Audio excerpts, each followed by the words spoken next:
HBB, it's Mrs. Johnson with another read aloud. Today I decided I would start a chapter book, and it's called Time Jumpers Stealing the Sword by Wendy Mass. This is going to be a new book into the library, and this is the first one in the series, so I hope you like it.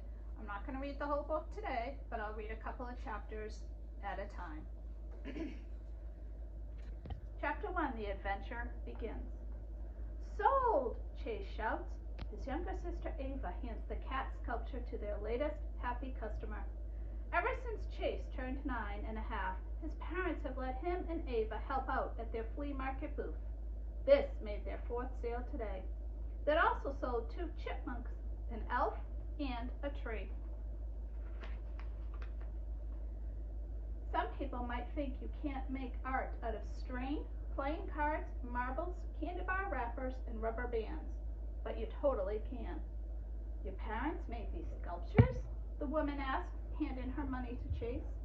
Yep, Chase replies. Where most people see trash, our parents see treasure. They called it found art. Our parents' regular jobs are pretty stressful, Ava adds, handing the woman her change. They carry briefcases and wear boring shoes. She wrinkles her nose like she smells something bad. Chase tries not to laugh. No one would ever call his sister's rhinestone-covered tie-dye sneakers boring. The woman hugs her new purchase as she walks away. Ava snaps a picture with the camera she keeps around her neck. Chase high-fives Ava just as their mom turns around. You two are getting along nicely, she says. We make a good team, Chase admits. Mom, the flea market closes soon. Can Chase and I go to the shop at the other booths? Ava asks. Their mom hands them $4 each. Stick together and be home by 5 for dinner. We will, Chase promises. Chase and Ava hop on their bikes and ride deep into the flea market. Who knows what treasures they'll find, or what will find them. Chapter 2, An Old Suitcase. Chase stops at a used book table and spots a perfect book, 101 Funny Facts from History. He loves facts and he loves history, and who doesn't like to laugh? Hey Ava, Chase says, which president wore the biggest gloves? Give up, the one with the biggest hands. Ava groans and gets in line for funnel cake. At the next few booths, Chase gets a stack of comic books, a bag of dice, and a Rubik's Cube. He runs out of money after buying a plastic dinosaur with movable legs. Ava buys a pair of oversized sunglasses, a picture frame, and a tie-dye tutu to match her sneakers. I still have $1 left, she says. Your bike basket won't hold all of this stuff, Chase says. His eyes land on a brown suitcase. It's a little bigger than the briefcase his dad carries to work, but much, much cooler. We could use that, Ava says, pointing at the exact same suitcase. They rush over to it. The suitcase is even more interesting up close. The corners are banged up and the handle is worn. The stickers on the front are torn and faded, but Chase can still make out Egypt, London, Rome, and South Dakota. That one's not supposed to be here, a young woman selling the suitcase says.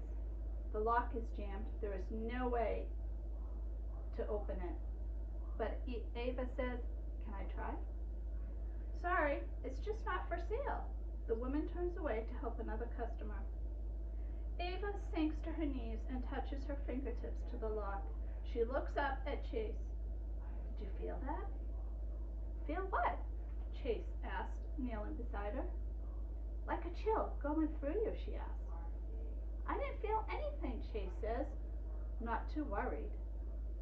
He's used to Ava's big imagination. Ava touches the lock again. She presses harder this time. With a soft whoosh and a louder click, the lock springs open. Chapter 3, Dinosaurs in Common. It worked, Ava shouts. I unlocked the suitcase. The woman working at the booth turns around. How'd you do that? The lock just opened when I touched it. Now, can we buy the suitcase? Ava starts to lift the lid, but the woman reaches down and snaps it closed. Sorry, she says, taking the suitcase by the handle. The original owner would never want me to sell it. Chase is disappointed, but he stands up and says, I understand. Last year my mom sold my dinosaur puzzle without asking. Even though I don't do jigsaw puzzles much anymore, she knows how much I like dinosaurs. He loves dinosaurs, Ava corrects as she gets to her feet. He never goes anywhere without his dinosaur hat. The woman looks at Chase's hat. Where did you get that? I got my hat on a class trip to the Natural History Museum, he replies. One of the scientists there gave it to me. Tell her why, Chase, Ava says. It's kind of a big deal. Chase reddens. The woman tilts her head, waiting. Chase looks down. I pointed out that they had the bones of the brontosaurus labeled as belonging to the Apatosaurus. Someone had made a mistake because the brontosaurus got its name back, the woman finishes. Exactly, Chase says, raising his head in surprise. She smiles. I like dinosaurs too. My name is Madeline.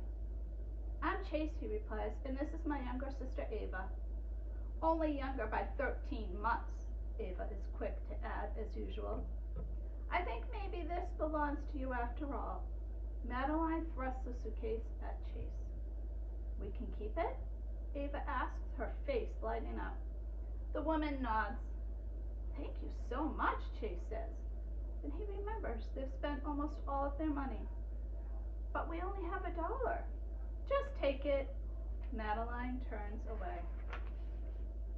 Ava grabs Chase's arm and whispers, let's get out of here before she changes her mind. They walk to their bikes to where the flea market blends into the park. The suitcase bangs against Chase's leg. It's heavier than he expected. I don't think this is empty, he says, as they lean their bikes against a tree and plop down on the grass. Time to find out, Ava replies. She swings open the lid. They both gasp. All right, HBB, that's it for now. I hope you like the story so far. Until next time, have a great day.